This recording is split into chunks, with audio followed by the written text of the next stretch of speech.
fans.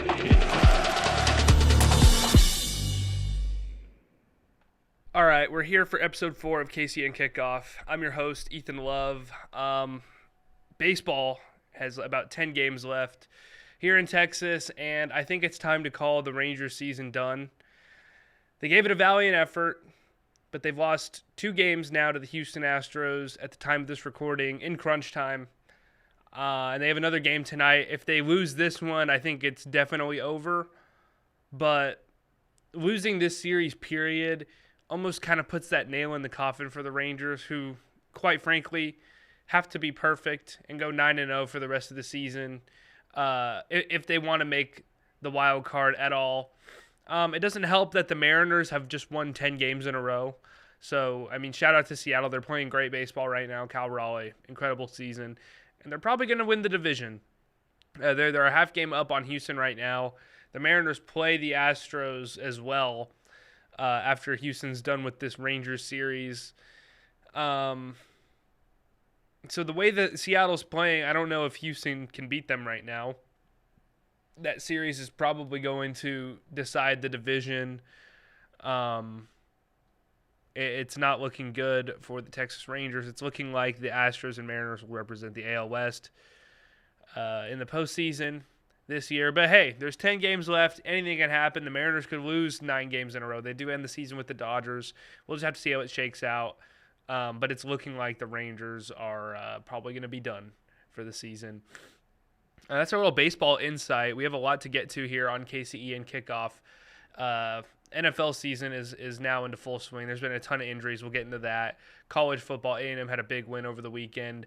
Sarah Smith is going to be joining me, our producer. I'm going to talk about fantasy, just some other things across the league, and just everything football. So after this quick break, we will get into all that. But yeah, I think I'm going to call it done. I think the Rangers are probably closing the book on the 2025 season, which is unfortunate. But hey, hopefully they go out and prove me wrong.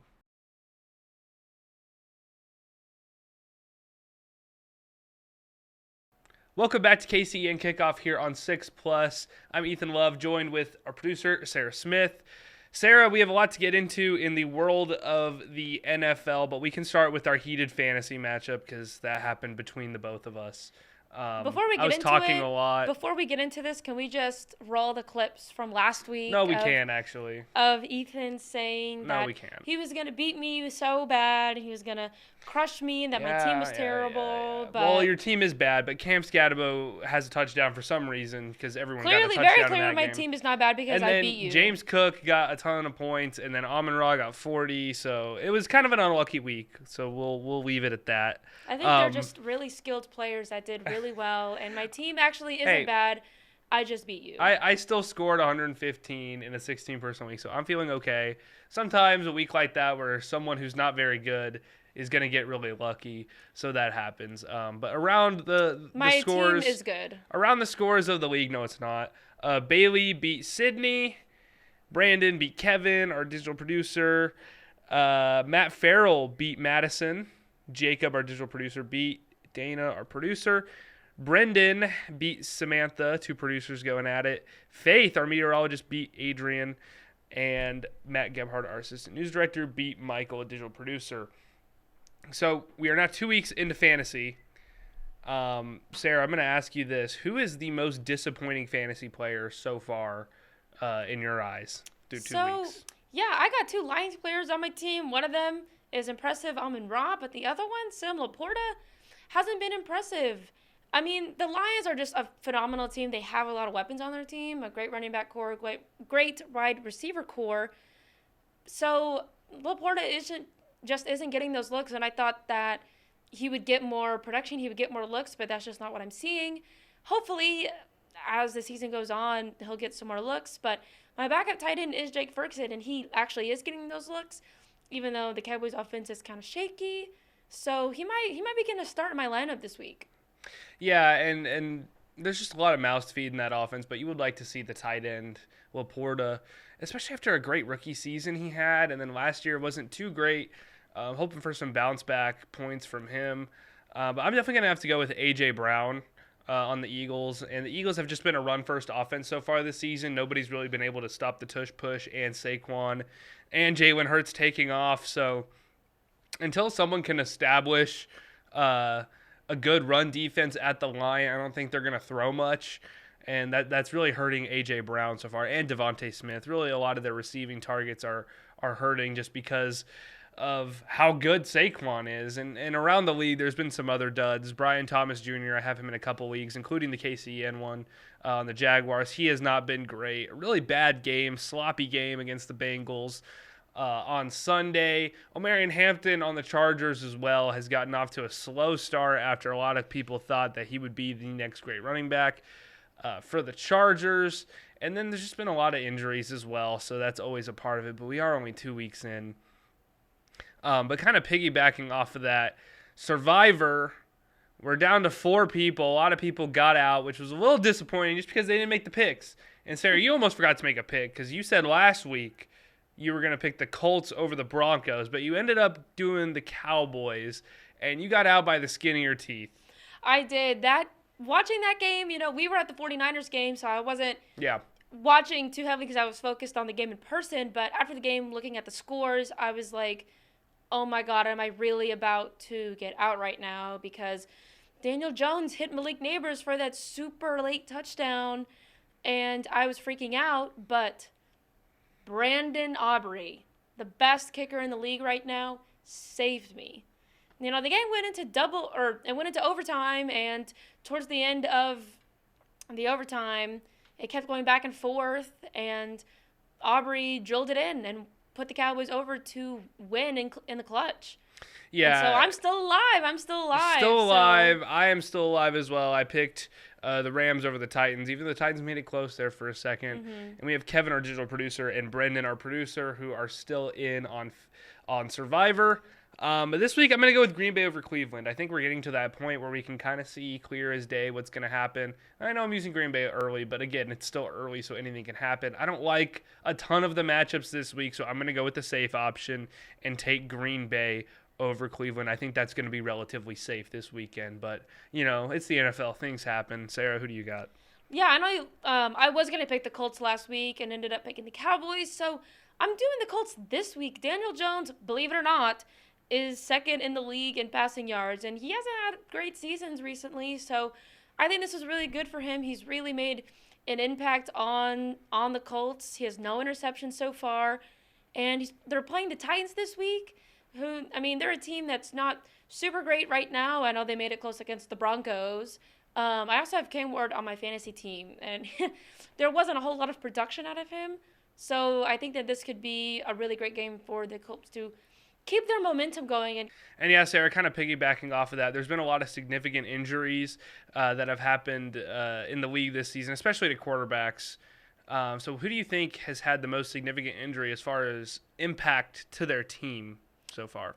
Oh, Joe Burrow and the Bengals, 100%. I feel like he's always getting injured these days, besides that one season where they did go to the Super Bowl and lost to the Rams. He's always getting injured either for the whole season or 2 to 3 months, like we just saw with the toe injury. The turf monster is real, which is an injury we're seeing pretty often among quarterbacks this season. I don't think the Bengals are going to do anything with Jake Browning. I think they're just going to have to wait until Joe Burrow gets back and kind of hope for the best. Yeah, and kind of piggybacking off that, I got another quarterback, and I'm going to go with J.J. McCarthy. I know he hasn't been great, but you're kind of seeing him develop in real time because he hasn't had the opportunity to play yet in Minnesota. And even though he looks bad right now, these first few weeks were going to be crucial for him and the Vikings going forward as he learns how the NFL works and how fast it truly is. And by him getting this high ankle sprain and potentially being out for 3 weeks now, that's going to set back his development. And it's really time that the Vikings don't have because they've put all their eggs into the J.J. McCarthy basket. And I just don't think this is going to end well with the Vikings. You can already see Justin Jefferson getting upset that he's not getting the ball as he should and not getting his stats. And really the entire offense is hurting because of J.J. McCarthy's play. I'm not saying the offensive line is anything great or anything like that, but him being out is going to hinder the development of this team and potentially not the way they look right now, unless Carson Wentz comes in and pulls a Sam Darnold, then we're looking at a Vikings team that's very good and is probably going to miss the playoffs because of the uncertainty at the QB spot. But again, there's more injuries too. Austin Eckler's out for the season. Brock Purdy still dealing with his turf toe. Justin Fields got a concussion. Just some really unfortunate injuries. Khalil Mack on Monday Night Football, his elbow, he dislocated it. Looked really bad on TV, but he's going to be back in a few weeks for them. But this is part of the NFL, but you just hate to see it so early. Yeah. And so, kind of moving on now, we're gonna head into the college realm after the break, because A&M got a huge win this past weekend over Notre Dame. And so we'll get into that and then everything else college football. We'll be right back.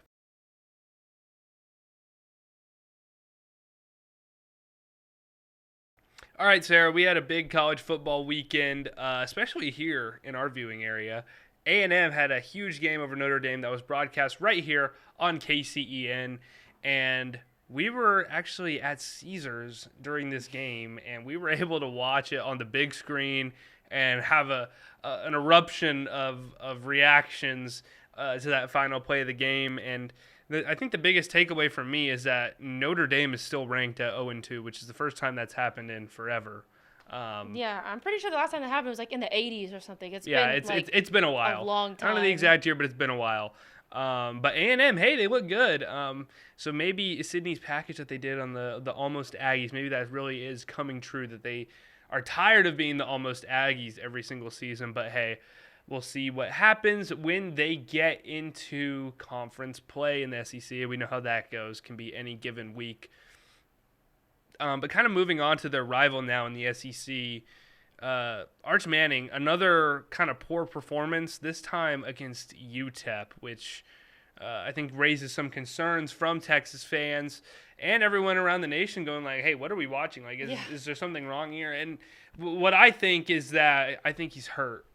I think that there's something not quite right. His mechanics look really bad, almost kind of like he's compensating for something injury-wise. I know Steve Sarkisian was asked about it, and he got really defensive when answering if Arch Manning was injured or not. So I don't know what we're seeing, if he's really just this not good or if he's injured and they're not really taking it seriously. But it's hard to think that. I think we kind of overhyped him, and everyone is kind of seeing that now in Texas. Yeah. I don't know. What do you think? Yeah, I mean, that last name does carry a lot of weight, and like I said a couple weeks ago, I was like kind of defending him. You know, he had we all saw that poor performance against Ohio State. So, you know, I was kind of taking his side like, oh, okay, well, let's reset. Let's get these two non-conference games out of the way for him to adjust and find his rhythm. But we haven't seen that. The UTEP game should have been a blowout. Texas is a phenomenal team, but if you don't have a strong man at the quarterback position able to make plays with your top guys, it's not going to go well for you. And you can't win a game with just a solid defense. Maybe there have been games where a team has won just from defensive points, but that's not common, and that's not going to win you games, especially in the SEC. And to people saying that he's injured, I think he's just bad. Way to put it out there. I think he's just bad. He's not the quarterback that everyone thought. I think it's probably why Steve Sarkisian got defensive when asked if he was injured. It could just be making excuses for his poor performance. But until I see a solid game from him, I'm just going to assume that he's just not what we thought and that he's just not that good. Yeah, sorry if that's a hot take to any Texas fans watching. I don't think it's a hot take. I mean, he really just has not been good. And hey, maybe he just has to develop more. He has made some good throws here and there, but the mechanics don't look good either. But kind of moving on to this next week of college football, where we're starting to get into some more good games. The cupcake games are going behind us a little bit, and I just want to ask what game you're most excited for this weekend. Yeah, I saw on your notes. Obviously, we put the Iron Scala. Both of us graduated from TCU. Yes, and it's always a good game. That's against our crosstown rival, SMU, so obviously a good game. But I wanted to go a little different. We got our first ranked matchup between Texas Tech and Utah. Texas Tech is ranked 16, Utah is 17.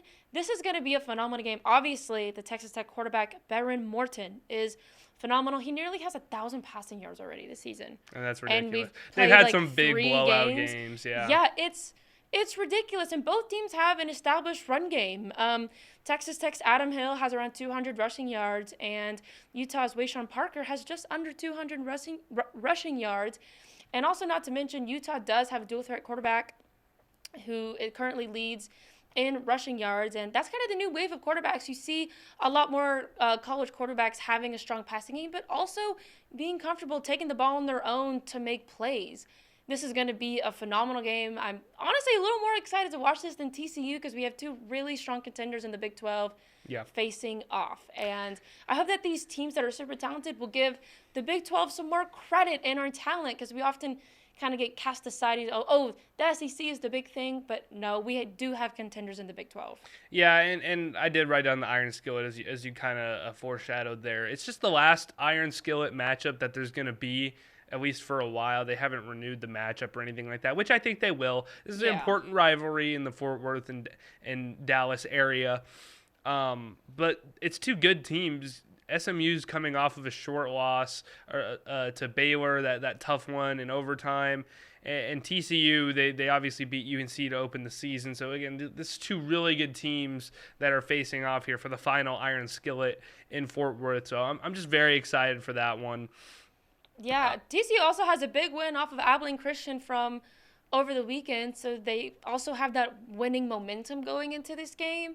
And I think it'll be really telling if this TCU team can continue to have success after the SMU game, if they can really perform like they have been, as if Josh Quarterback, but if Josh Hoover can continue throwing darts and making plays, if we can get our run game going, or if TCU can get their run game going, I think they can also be a contender in the Big 12. And for SMU also, this could be a really good rebound game for them. They dropped one to Baylor last week, like you mentioned.